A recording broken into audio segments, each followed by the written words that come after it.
자, 다 들어오셨나요?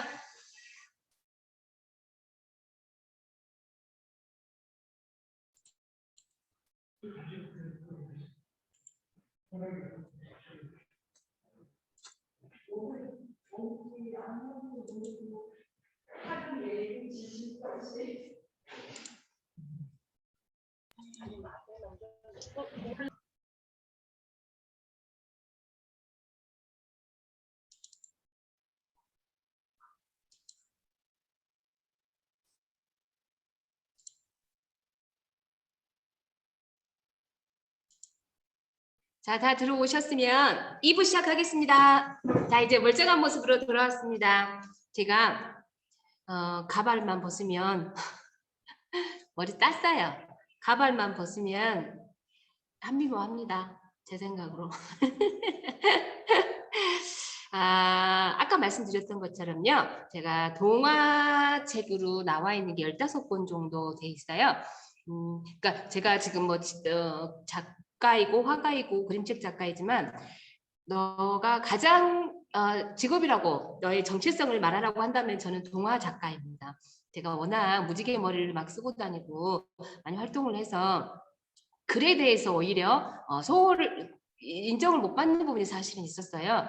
그냥 뭐 그림책 정도 그림 그리는 작가 뭐 그림 그리는 애가 글은 얼마나 쓸려나 이렇게 해서 좀 그랬었는데 다행히 제가 MBC 장편 대상을 받으면서 그런 이야기는 그래도 많이 들어가서 다행이고요. 우리 무지를 다시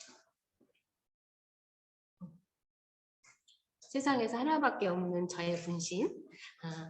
그래서 저는 사실 동화 작가가 저의 가장 기본적인 직업이다라고 또는 정체성이다라고 말하겠습니다. 아까 말씀드렸던 것처럼요. 동화를 쓰게 된 거는 저희 선생님 때문이셨어요. 아까 이성자 선생님 말씀드렸던 것처럼요. 그래서 처음에는 아무것도 모르고 시작을 했는데 의외로 제가 글보다는 그림보다는 글의 소질이 있었더라. 평생 꿈이 되게 여기 화가였었는데 오히려 글에 대한 달란트가 더 많았다라고 생각을 합니다. 지금 여기에 지금 빠진 책이 굉장히 많아요. 이거 한 뒤로 지금 책이 올해도 지금 3권이 나왔고 작년에도 5-6권이 나와가지고 지금 여기 좀 빠진 책이 많이 있는데요. 주로 여기 아까 이승사자 타임포켓, 거울아파트 수환작전 제가 다 그린 책이고요. 이제 조금씩 제가 하나씩 소개를 좀 드릴게요. 자, 동화 작가로서 내가 동화를 어떻게 쓰느냐라고 물어보시는 분들이 사실 많습니다. 어떻게 동화를 이렇게 작가마다 사실 동화 집필 방법이 다 달라요. 그런데 제가 쓰는 방법을 말씀드리자면 이거는 사실 기본적인 가장 이 정석은 아니에요. 왜냐하면 어떤 글을 썼을 때는 이걸 개요를 짠다고 하거든요. 그러니까 건축으로 말하자면 설계도를 굉장히 촘촘하게 짜놓고 시작하는 게 맞습니다. 그게 정석이에요. 기승전결 어떤 인물이 나와서 어떤 사건을 끌어가고 어떻게 해결이 되고 어떻게 결말이 되는지 그걸 처음에 이렇게 촘촘하게 설정해놓고 등장인물의 성격이라든가 이것까지 다 촘촘하게 해놓고 시작하는데 그걸 개요를 짠다고 해요. 그래서 보통 작가들이 개요를 짜고 하는데 저는 그 개요 짜는 게 안 돼요. 저는 어떻게 쓰냐면 예를 들어서 어떤 영감이 왔다. 어떤 뭔가 써야겠다라는 생각이 들면 저는 그냥 그 상태로 그대로 컴퓨터 앞으로 가요. 그리고 손가락 가는 대로 쳐요. 그러니까 단편 같은 경우야 그러면 금방 끝나게 되면 장편도 사실은 개요를 안 쓰거든요. 그렇게 해서 개요 없이 이렇게 무작정 글을 쓰다 보면 어떻게 되냐면 내가 글을 쓰면서도 결말이 어떻게 될지 어떤 사건이 이어질지 어떤 등장인물이 나올지를 저도 모르고 써요. 그게 저는 사실 굉장히 재밌거든요. 그러니까 예를 들어 개요를 촘촘하게 짜놔버리면 어떻게 될지 결론이 미리 지어놓고 글을 쓰면 제가 어떻게 표현을 하냐면요. 그 개요를 쓰고 글을 쓰라고 하면 손발을 꽉 묶어놓고 의자에 저를 꾹 묶어놓고 방문을 닫고 창문을 닫고 거기서 글만 써! 라고 하는 느낌이 들어요. 그러니까 모든 결말에 나와 있는 거를 그냥 문장으로만 치는 건 되게 재미없어서 그리고 그건 굉장히 이성적인 상태에서 스토리를 짜기 때문에 아주 개연성은 있고 짜임새가 있을 수는 있으나 재미는 없어요. 이게 아주 그냥 남들이 생각할 수 있는 아주 이런 전형적인 결말로 흘러가게 되거든요. 근데 이제 개요 없이 쓰다 보면 어떤 부분에서 내가 생각하지 못했던 부분에서 툭 튀어서 전혀 다른 방향으로 가고 또 여기에서 전혀 다른 방향으로 가고 느닷없는 인물이 나오고 그러면서 정말 뜻밖의 결말에 나도 생각할 수 없었던 뜻밖의 결말에 가게 되는 경우가 굉장히 많아요. 사실 저는 뭐 기본적으로 해피엔딩을 주로 하고 있지만 거기까지 가는 과정이 진짜로 저는 쓰다가 굉장히 많이 이게 튀어서 내가 생각했던 처음 생각과 전혀 다른 방향으로 가는 경우가 굉장히 많아서 저는 개요 없이 그냥 손이 이끄는 대로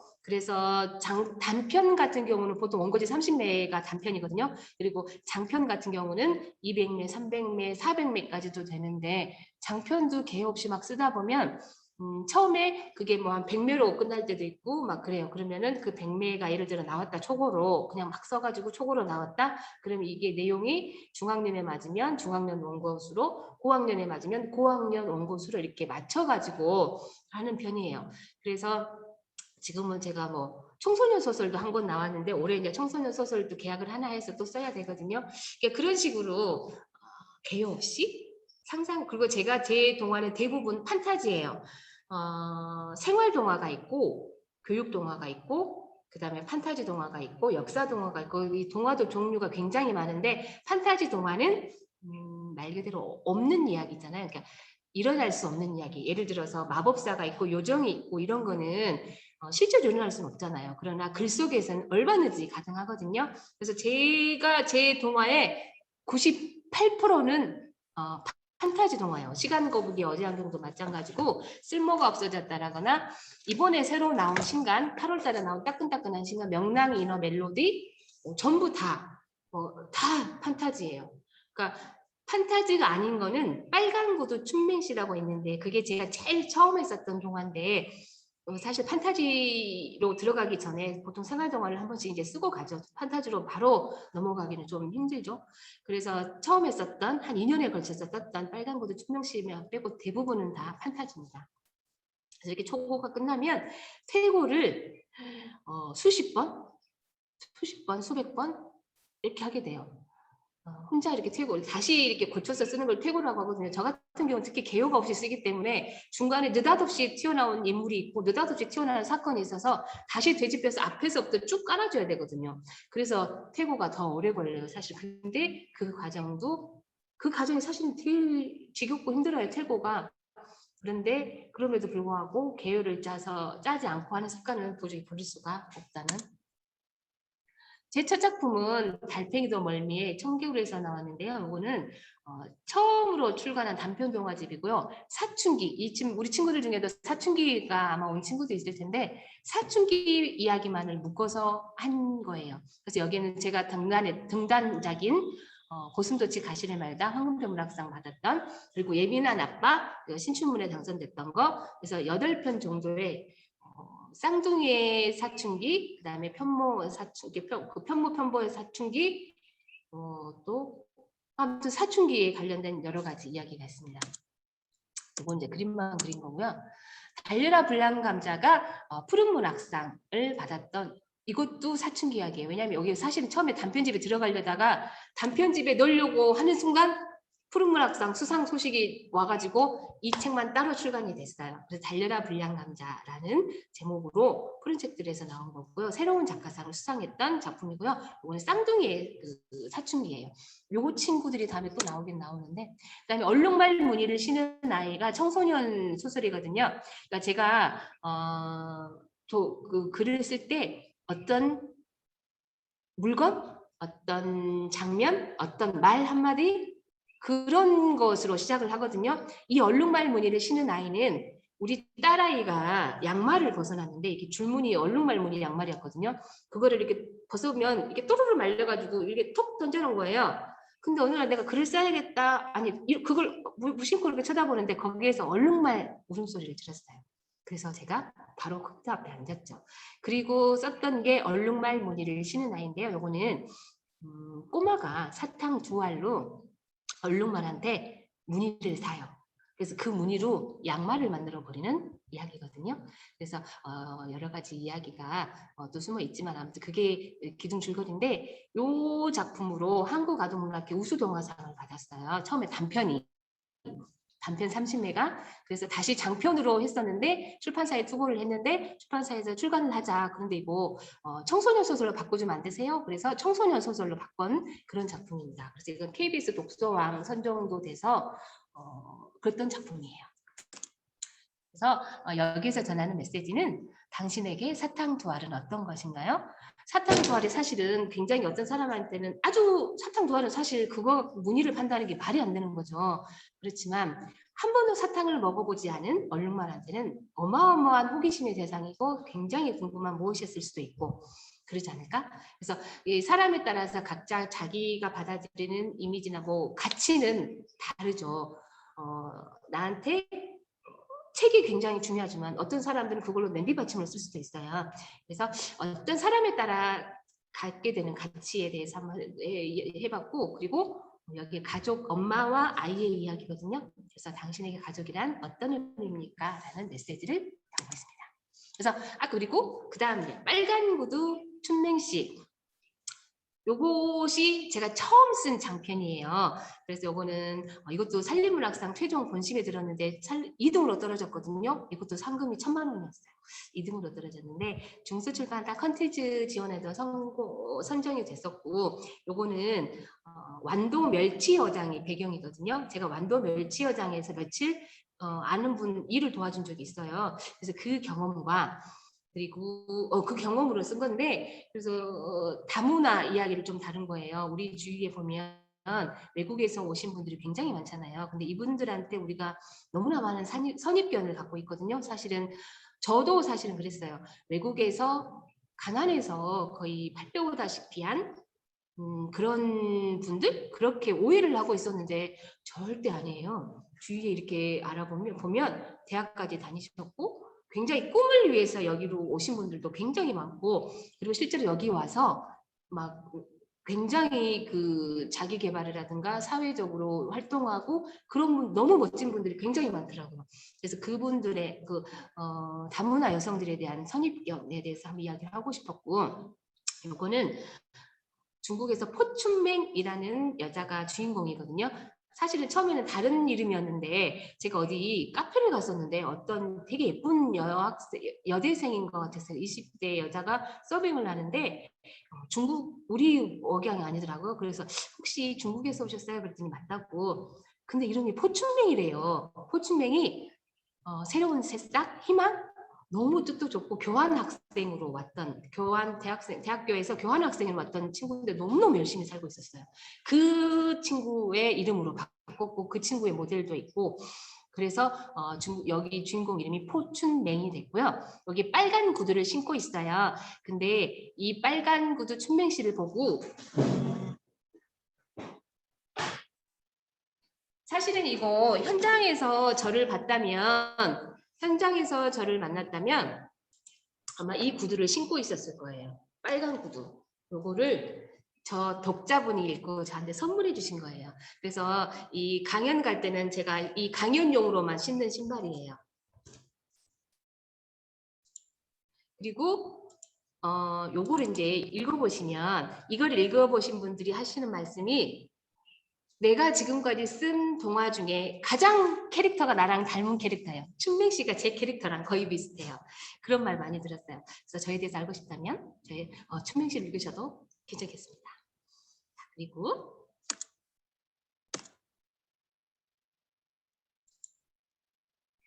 되게 당신에게 빨간 구두는 무엇입니까? 춘맹 씨가 이렇게 막 완도를 나중에 막 이렇게 막 취재도 하고 다문화를 연결하는 어떤 컨텐츠를 만들어서 유튜브의 크리에이터가 되는 뭐 그런 거거든요. 그때 빨간 구두를 항상 신고 다녀요. 근데 그게 우리 춘맹 씨의 자존심이었고 자신감이었고 어떤 춘맹 씨 자신의 모습이었던 그게 빨간 구두로 표현되는 그래서 우리들 각자 모두 자신만의 자존감의 근원, 자신감의 근원, 그런 게 아마 있을 거예요. 그게 무엇일까라는 메시지를 한번 던져봤고요. 시간 거북이 어제 안경은 이게 장편 대상을 받은 건데 이 헛되이 흐르는 시간은 없다라는 메시지를 담고 있어요. 그러니까 우리 사람에게는 시간 거북이가 다 있어요. 이건 제가 설정한 거예요. 시간 거북이가 있어서 저마다의 거북이가 있는데 이 주인공은 너무너무나 바쁘게 살면서 주위를 한 번도 돌아보지 않고 매일 막 공부만 하고 막 아무튼 그런 아이예요. 그래서 이 시간 거북이 오늘 나타나서 너처럼 맨날 빨리 네 일만 하고 주위 친구도 돌아보지 않고 가족도 돌아보지 않고 오로지 너만을 위해서 시간을 쓰는 그렇게 시간을 쪼개서 바쁘게 살면서 한 번도 남을 위해서 배려하지 않는 너 옆에서는 있을 수가 없어. 나는 떠나고 싶어. 라고 시간 거북이가 나타나요. 그래서 이 친구가 주위를 다시 천천히 돌아보고 친구를 돌아보고 가족을 챙기고 이런 아이가 된다는 이야기인데 여기에서 제가 사실 헛되이 흐르는 시간은 없다라는 이미 그 메시지를 넣었던 게 뭐냐면 제가 안경사였다 그랬잖아요. 안경사로 6년을 했어요. 6년을 했는데 그 안에서 그게 6년 동안 이게 내 직업이다라고 생각을 해본 적이 없었어요. 뭔가 다른 일이 있지 않을까? 내가 좋아하는 다른 일을 해야 하지 않을까? 라고 하면서 그때 이 안경점 안에서 내가 나도 모르게 책을 굉장히 많이 봤어요. 책을 아마 아까 말했던 7, 8권 읽었다는 게 안경점에는 손님이 없을 때는 그냥 있으니까 그 안에서 책을 읽었던 게 7, 8권이었는데요. 내가 삶을 이렇게 딱 돌아와 봤을 때 되게 열심히 살았고 어떤 시간에 대해서 막 헛되이 쓰고 후회는 없는데 안경사를 했던 6년의 시간은 후회가 됐어요. 왜냐하면 그 시간 동안 내가 진짜 하고 싶었던 거를 읽기 시작할 걸. 왜 바보같이 나한테 맞지도 않은 일을 그렇게 오래 하고 있었을까? 라고 생각을 하면서 그 시간, 6년의 시간이 너무너무 아까웠거든요. 그래서 이제 제가 생각을 했던 게 이 6년의 시간을 헛되이 느껴지지 않게 글을 한번 써봐야겠다. 안경으로 글을 한번 써봐야겠다라고 생각을 해서 안경에 관한 글을 쓰려고 한 게 시간 거북이 어제 안경이 된 거예요. 그러니까 안경으로 써야겠다라고 생각을 했을 때 제가 주로 판타지를 쓰니까 제일 먼저 떠오르는 게 뭐 미래를 보는 안경, 투시하는 안경, 막 이런 안경을 막 생각하잖아요. 근데 남들이 다 쓰는 걸로는 쓰고 싶지 않았고 그래서 뭐가 있을까라고 했을 때 어제를 보는 안경? 근데 안경이 아니 어제는 우리가 다 살아왔는데 어제를 뭐하러 봐? 그래서 하게 된 게 아주 빨리빨리 가느라고 주위를 보지 못하는 친구가 주인공이 된 거예요. 그래서 어제를 돌아보면서 친구도 다시 보고 주위를 보고 그렇게 해서 어제 안경이 나왔는데 이걸로 이제 제가 상을 받았잖아요. 그러고 나니 그래서 내가 드디어 나의 6년이 헛되이 흐르지 않았구나. 내가 그 6년의 시간을 보상을 받았구나. 2천만 원 그래도 받았으니 아무튼 그런 그러니까 돈도 돈이었지만 그걸로 이 친구가 그림만이 아니라 글도 쓰는 친구다라는 인정을 받았으니까.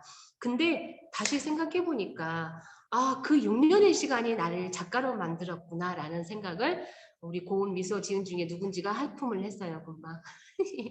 그 시간 동안 내가 읽었던 책들, 썼던 독후감, 뭐 썼던 일기, 그게 안경사 시절에 했었거든요. 그게 나를 저기 작가로 만들었구나. 그래서 우리가 살면서 내가 이런 쓸데없는 일을 뭐하러 해? 그냥 바쁘고 공부나 해야지. 막 그렇게 하지만 내가 했던 어찌됐든 좋아하고 정성이 담겨있던 뭔가는 반드시 그냥 이렇게 헛되이 흘리지는 않는구나 라는 생각을 하게 됐어요. 이 책을 쓰고 나서 상을 받고 나서. 그래서 헛되이 흐르는 시간은 없다라는 메시지를 주고 싶었습니다. 그러려고 썼던 건 아닌데 아무튼 그렇게 쓰고 나서 제가 느껴졌던 느낌이에요. 그리고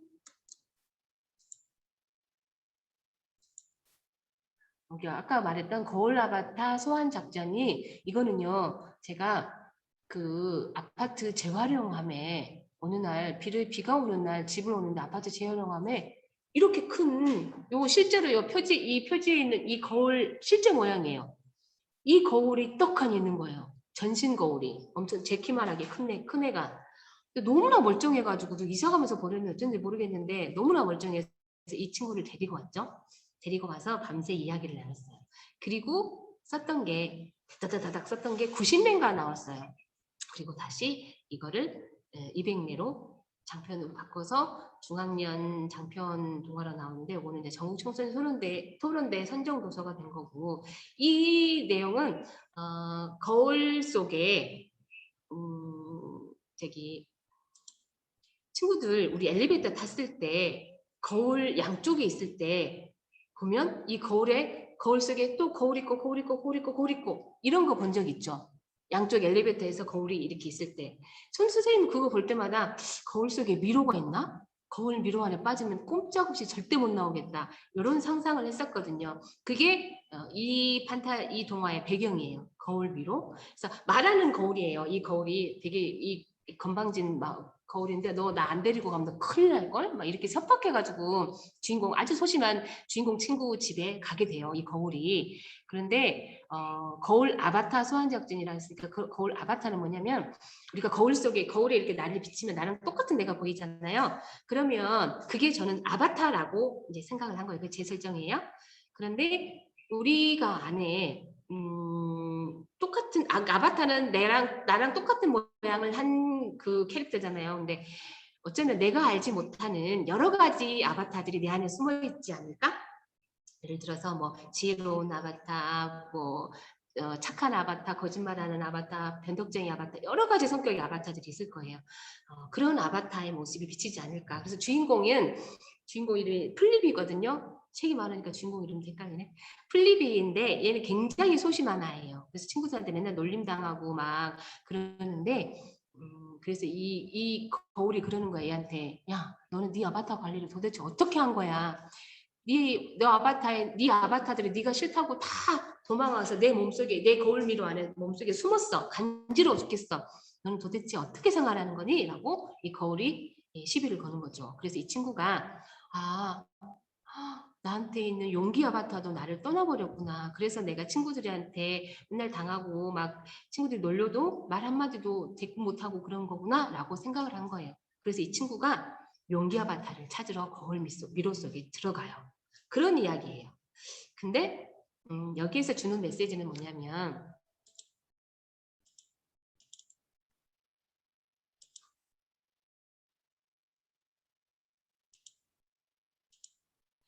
요거 이제 선생님이 다 그린 거예요. 그래서 잘 그렸죠. 이 거울을 실제로 정말 주었거든요. 요건 스토리를 말하기는 시간이 없고 궁금하신 분은 읽어보시고 여러분이 찾고 싶은 아바타는 무엇입니까? 라는 메시지를 줬어요. 제가 이거 사실은 공학년들 강의할 때도 많이 쓰는데 플리비가 몰랐던, 플리비가 없다고 생각했던 용기 아바타는 찾으러 들어갔어요. 우리 플리비는 용기 아바타를 찾았을까요? 선생님 찾았을까요? 옆에 계시는 선생님 찾았을까요?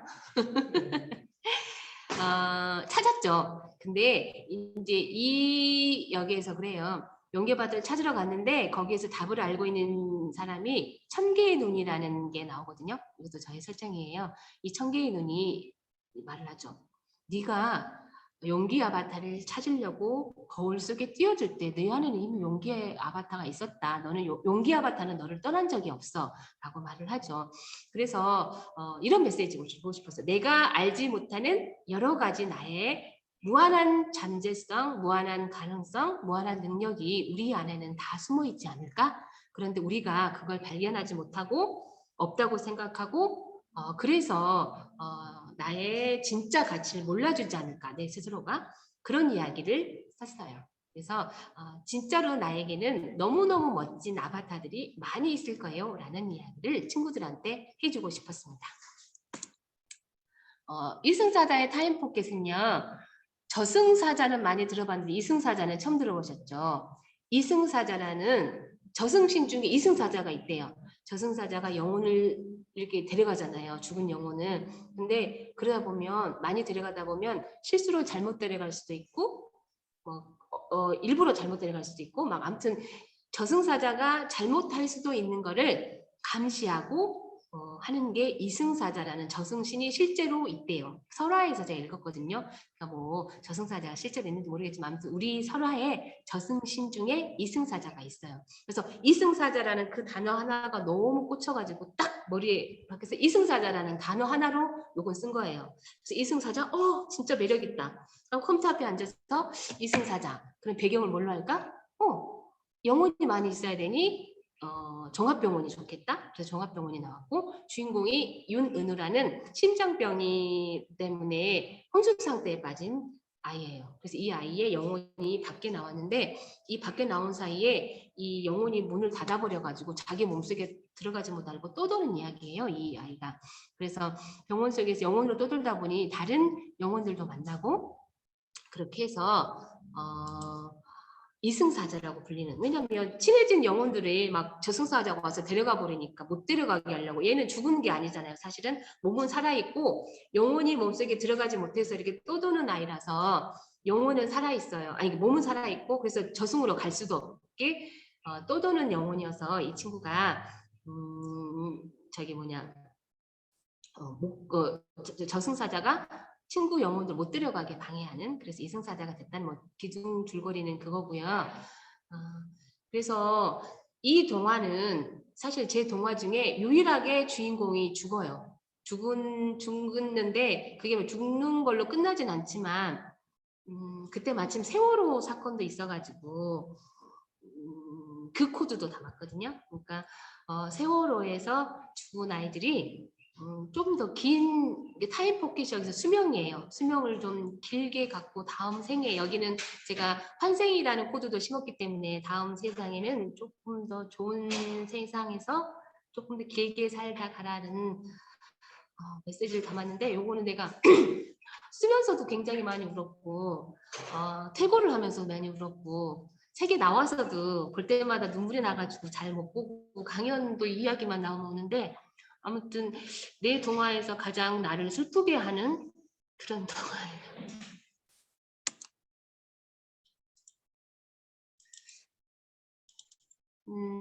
동화책이 사실 10몇 권이 돼가지고 이야기를 다는 이제 못하겠어요. 이제 간단하게만 해드렸고 지금 아까 말했던 명랑이너 멜로디는 인어 이야기인데 꼬리를 찾으러, 보통 인어공주에서는 꼬리 대신 다리를 찾으러 오잖아요. 여기에서는 꼬리 대신 다리가 갖고 태어난 인어가 저주를 받아서 꼬리를 찾으러 온 이야기입니다.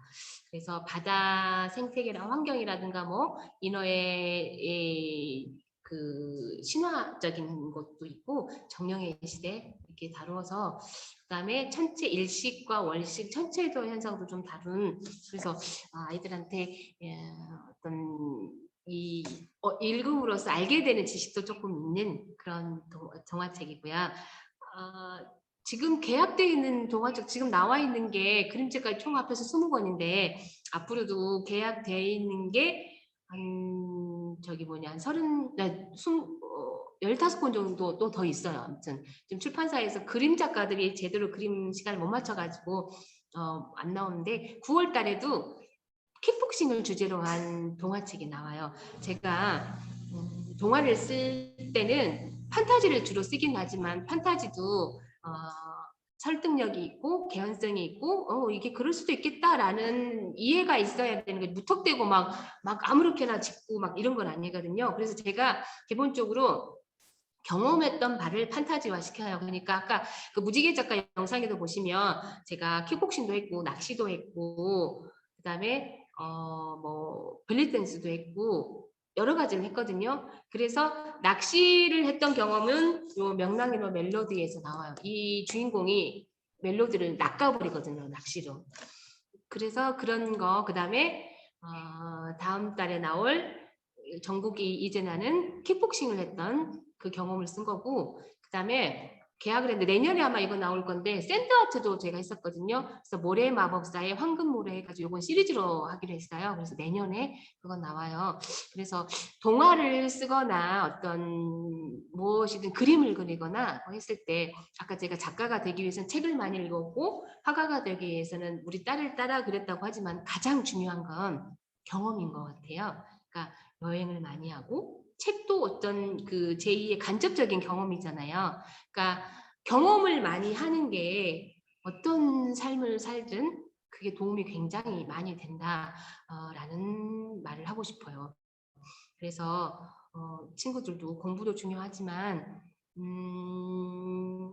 많이 여행해보고 체험학습도 많이 하고 책도 많이 읽고 이런 작가들과도 많이 만나서 이야기를 나누고 이런 게 굉장히 좋은 경험이 될 거라고 생각합니다. 또 뭔가 할 이야기가 있었는데 까먹었어요. 시간이 한 8분 정도 남았는데 아쉬우니까 제가 별지를 잠깐만 마지막으로 퀴즈, 북한말 퀴즈를 하면서 끝내겠습니다. 제가 북한말로 퀴즈를, 아니, 동시를 썼거든요. 우리 한참 평화의 분위기가 무르익었을 때 제가 이 동시집을 썼건만 다시 통일이 얼마나 되려나? 언제나 되려나? 자, 좋아요. 아주 이렇게 바짝 다가오는 자세 좋아요. 북한말로 썼어요. 그래서 이 동시집에는 여기 지금 반짝반짝 별지인데요. 여기에는 이거 밑에는 주석이 다 달려 있어요. 이게 어떤 말로 쓴 건지 주석이 달려 있는데 제가 이 PPT에서는 그걸 다 잘랐어요. 제가 동시를 읽어줄 테니까 이게 무엇일까를 자, 음소거 지금 다 해제하세요. 음소거 해제하시고 외치는 분이 누가 외쳤는지 관장님이 잘 보셨다가 선물 주세요.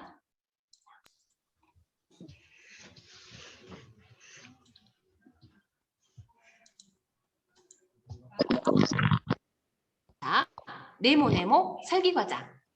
노랗고 귀여운 네모, 포근포근 부드러운 네모, 아무도 모르게 조용한 네모, 반질반질 참기 힘든 네모, 사뿐사뿐 가벼운 네모, 세상에서 제일 맛있는 네모. 자, 이건 무엇일까요?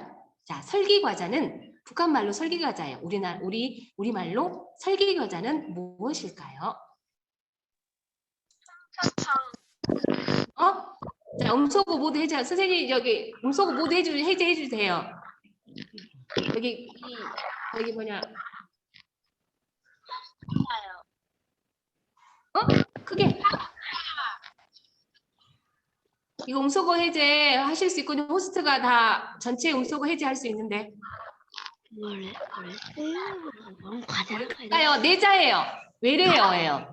먹는 거예요. 먹는 네모. 자, 시간이 없으니까 제가 하나 둘 셋 해서 답이 안 나오면 바로바로 넘어갈게요. 카스테라입니다. 설기과자는 카스테라. 자, 다음. 카스테라. 설기과자가 북한에서는 카스테라를 설기과자라고 하는데 북한에서는 일단 외래어가 없어요. 한자어도 안 써요. 순수 우리말만 써요. 그래서 굉장히 이름 재밌는 게 많고 굉장히 기발하고 너무 예쁜 말도 많아요. 자, 과일 단물 소리, 사과 단물에서는 사각사각 시원한 소리, 복숭아 단물에서는 아삭아삭 싱싱한 소리. 자, 여기서 과일 단물은 무엇일까요? 주스예요. 제가 질문할 것만, 퀴즈 낼 것만 제가 말씀드릴게요. 이거 보고 꼬불꼬불 꼬불한 국수, 요거는 국수, 라면이에요. 맛있는 가락지빵, 요거 아마 많이 알 거예요. 가락지빵, 할머니 손에 손가락지 한 쌍, 엄마 손가락엔 금가락지 한 쌍, 내 손가락엔 뚱뚱한 가락지 한 쌍, 입에 닿으면 녹아버리는 달콤한 가락지빵. 네, 도넛이 맞습니다. 다음. 기름밥 숨바꼭질. 언제나 술래는 나. 잘게 싸면 모를까봐 꼭꼭 숨겨두면 속을까봐 다 알아 홍당무. 틀림없는 사저고추. 수상한 조각 팽이버섯. 엄마가 준 기름밥 안에 피침이 떼고 있는 난새들. 여기에서 되게 재밌는 게 사자고추예요. 자, 사자고추는 뭘까요? 청양고추일까요? 청양고추 아닙니다. 사자고추는 파프리카. 비슷한데. 피망. 그렇지, 피망. 와, 맞았다. 시은아 단장합니다. 피망을 사자고추라고 한대요. 너무 그럴듯하죠. 근데 파프리카도 맞을 텐데 아무튼 선생님 본 거에서는 피망이야. 이 북한말은 우리도 사실은 제주도 방언이라든가 강원도 말 잘 못 알아듣잖아요. 네. 북한도 마찬가지예요. 사투리가 있어가지고 여기서는 이 말이 쓰는데 저쪽에서는 아예 안 써서 이렇게 못 알아듣는 게 있어서 북한 학자가 와도 이거는 사실 정확하지가 않대요. 그래서 여기는 표준국어 대사전에 나와 있는 북한 말만 썼습니다. 사실 제가 북한에서 그 내려온 작가도 제가 만나서 한번 이렇게 그 감수를 받아보려고 했는데 안 돼요. 이게 불가능하대요. 우리도 제주도 사람이 우리도 제주도 말 하나도 못 알아먹잖아요. 그거랑 똑같은 것 같아요. 자, 뜯어보기 좋아. 단묵은 젤리입니다. 젤리를 단묵이라고 한대요. 뜯어보기 좋아. 길쭉한 제비국보다 울퉁불퉁한 뜯어보기 좋단. 엄마는 길쭉한 제비국보다 울퉁불퉁한 뜯어보기 좋단다. 나도 늘씬한 제비국보다 오동통한 뜯어보기 좋아. 엄마랑 나랑 밀가루 조물조물 반죽해서 뚝뚝 뜯어놓고 감자, 둥글파, 파, 마늘 송송 썰어놓고 다갈 하나 톡 깨넣는 보글보글 끓여먹는 맛있는 뜯어국. 자, 뜯어국이 뭘까요? 수제비. 그렇지, 세비. 그리고 정말 뭐라고? 또 하나 제비국수. 제비국수는 제비국이라고 했죠. 아까 제비국. 네, 칼국수. 칼국수. 칼국수. 예. 이 제비국은 칼국수, 뜯어국은 수제비입니다. 제가 엽서도 드릴게요. 스티커가 많이 간 데는 스티커 여러 간 데는 제가 엽서가 또 있거든요. 제 그림책으로 제 동책으로 만들어진 엽서를 드릴게요. 자, 그다음에 빵빵 고기겹빵. 고기겹빵은 햄버거입니다. 겨울엔 고기떡. 고기떡은 겨울엔 거리가 맛있다죠. 붕어는 안 들어가는 붕어빵. 짭짤한 국물의 고기떡. 짭짤한 국물의 고기떡은 뭘 것 같아요? 어묵입니다. 어묵. 자, 오징어냐 낙지냐. 북한에서는요 오징어를 낙지라고 하고 낙지를 오징어라고 한대요. 이거 완전 헷갈리죠. 똑같은데 오징어를 낙지라고 낙지를 오징어라고 한대요. 자, 가마치는 고소해. 가마솥에 가마치 닭딱 긁으면 고소해. 우리 엄마 잔소리, 우리 엄마 진소리 닭딱 긁으면 속상해. 가마치는 그렇죠, 누룽지. 진소리는 잔소리. 자, 되게 급한 겨절임. 이거 뭘까요? 무가 똥 마려운가 봐. 똥 마려우면 얼굴이 누렇게 뜨는데 저렇게 급한 걸 보니 되게 급한가 보다. 자, 겨절임은 뭘까요? 단무지. 네, 단무지입니다. 자, 저는 누가 맞췄는지 모릅니다. 이제 몸가기는 언제? 엄마는 날마다 몸가기죠. 살빼기. 그래, 다이어트입니다. 몸가기를 다이어트를 몸가기라고 한대요. 그리고 엄마는 꽝포 대장. 꽝포는 거짓말을 꽝포라고 한답니다. 수줍은 오목쌤. 오목쌤은 보조개. 보조개. 보조개. 자, 여기서 이제 하나 퀴즈로 요거 재밌어요. 하루살이 양말. 하루살이야. 하루밖에 살지 못해서 어떡하니? 그래도 넌 꽃향기도 맡고 바람 소리도 듣고 바다 구경도 하잖아. 우리 언니 하루살이 양말은 매일 발냄새만 맡다가 하루도 못 살아. 그러니까 너무 슬퍼하지 마. 하루살이 양말은 뭘까요? 벌레 양말? 아니요. 하루살이 양말. 자, 외래어입니다. 세자입니다. 이모들이 많이 신고 엄마도 가끔 신고 우리 친구들도 신는데 신기는 해요. 면으로 된 거. 스타킹. 그렇지. 스타킹입니다. 하루살이 양말. 스타킹이 여러분들이 쓰는 거는 따라서 쓰지만 아가씨들이 쓰는 어른들이 쓰는 스타킹은 한 번 쓰고 버리고 올이 나가가지고 그래서 하루밖에 못 사는 재밌죠. 이것도 되게 기발한 것 같아요. 자, 이제 마지막 요거 하고 마치겠습니다. 모서리 주기. 잘 들어요? 모서리 주기. 친구랑 놀 때는 모서리가 생기지 않게 마음을 동그랗게 모아 뾰족한 모서리에 아무도 다치지 않게 찔리지 않게 혹 누군가 동그란 마음 밖으로 나가 있는지 살피고 친구끼리는 모서리 주기 하지 말고 모두 사이좋게 둥글게 둥글게. 자, 모서리 주기는 뭘까요? 자, 요거는 마지막 문제니까 다시 제가 쓸모가 없는 반짝반짝 별지 요거 선물로 하나 주겠습니다. 모서리 주기 뭘까요? 자, 지금 화면 한 번만 이 정도 되면 다 얼굴 정신 차리셨죠? 화면 한번 키시고 맞추신 분한테 제가 반짝반짝 별지 사인해서 드리겠습니다. 아니야 말해. 너무 그거 하잖아. 똥줄한 애들 누구야? 모서리 주기. 똥줄한 애들 누구야? 네? 따돌림. 현아쌤 뭐라고 하셨는데요? 음소거 해제하고 말씀해 주세요. 음소거 해제하고 말씀해 주세요. 현아쌤. 자, 고운 미소 지은. 네. 음, 집단 따돌림. 두 자로 줄여봐요. 두 왕따. 자로 줄여봐요. 왕따 맞습니다. 네, 모서리 주기. 이거를 왕따를 모서리 주기라고 한대요. 너무너무 이것도 기발하죠. 친구들이 따돌려서 못 놀고 모서리에서 이렇게 모서리에서 서 있는 친구들. 그래서 왕따를 모서리 주기라고 한답니다. 여기 이 반짝반짝 별지에는 북한 말로 이렇게 여러 가지 뭐 재미있는 말, 맛있는 말 해서 쭉 해놨어요. 우리 친구들도 한번 읽어보시면 좋을 것 같습니다. 자, 이렇게 해서 선생님이랑 같이요 2시간 동안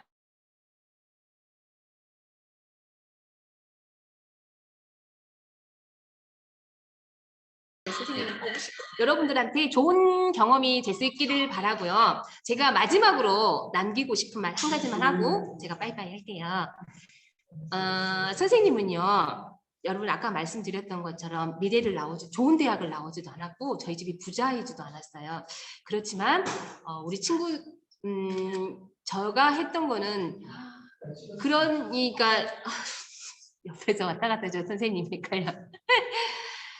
좋은 대학을 나오지도 않고 집이 부자이지도 않았지만 선생님이 했던 거는요. 꿈을 잃지 않고 그런 조건이었지만 꿈을 잃지 않고 끝까지 노력했다는 거. 그리고 돈을 많이 들이지 않고 어찌됐든 내가 할 수 있는 데서 날마다 조금씩 꾸준히 했다는 게 아마 제가 작가와 화가가 됐었던 가장 큰 게 아니었나 그렇게 생각을 해요. 여러분이 아마 지금은 그게 별로 안 다가올지 모르지만 내가 열심히 살고 있으면요. 주위에서 나를 봐주는 사람들이 생겨요. 그리고 응원해주는 사람이 생기고 어떻게든 도와주려고 하는 사람들이 생겨요. 그런 분들이 기회를 주세요. 그 기회가 굉장히 많아요, 여러분. 생각보다 내가 열심히 하고 있으면 이런 응원하시는 분들이 굉장히 많이 생기더라고요. 그래서 이분들이 다 나한테 좋은 기회를 줘요. 내가 할 수 있는 건 그렇게 기회가 왔을 때 내가 열심히 노력하고 내가 내 안에 많은 것을 담아놓는다면 그 기회를 잡을 수 있겠죠. 그래서 아무리 힘든 상황이고 하더라도 꿈을 잃지 말고 날마다 조금씩 해가신다면 어떻게든 꼭 꿈을 이룰 수 있을 것이다라는 말 해드리고 싶고요. 이거는 여기 어른분들도 계시니까 더불어서 같이 말씀드리면 이건 아이들한테 꿈을 잃지 말고 노력하자라는 말이 굉장히 아직은 먼 이야기겠지만요. 엄마 아빠들도 제가 꼭 드리고 싶은 게 제가 첫 동화를 쓴 게 39살이에요. 그리고 화가가 된 경우도 40살이 넘어요. 지금 사실 제 나이가 꽤 됐거든요. 40 중반에 제가 화가가 됐어요. 그 전에는 안경사였어요, 그냥. 그랬다가 39부터 제 인생이 바뀌기 시작했거든요. 그래서 그냥 우리 아이들이 잘 되는 게 나의 꿈이다. 라고 우리 아이들한테 그냥 꿈 얹혀가지 마시고 자신들의 꿈 절대로 포기하지 마시고요. 나이가 어떻게 됐든 저 또한 지금도 꾸고 있는 꿈이 있어요. 소설을 하고 싶고 드라마 작가도 하고 싶고 그리고 제가 무지개 작가 노래도 불렀잖아요. 사실 가수도 하고 싶었는데 노래는 잘 부르지 않지만 노래를 하는 걸 좋아해서 그런데 무지개 작가 노래를 부를 수 있는 기회가 돼서 가수도 할 수 있었거든요. 그러니까 꿈을 잃지 마시고 엄마들도 아빠들도 노력하셨으면 좋겠습니다. 그래서 이런 말씀 감히 제가 드리고요. 함께 해주셔서 너무 감사하고 일찍 우리 친구들 일요일 아침인데 함께 만나러 와줘서 고맙고요. 다음에 좋은 기회가 있어서 또 만나게 되기를 바라겠습니다. 저는 이제 광주로 가겠습니다. 제 이름은 윤미경입니다. 기억해 주세요. 안녕. 뿅.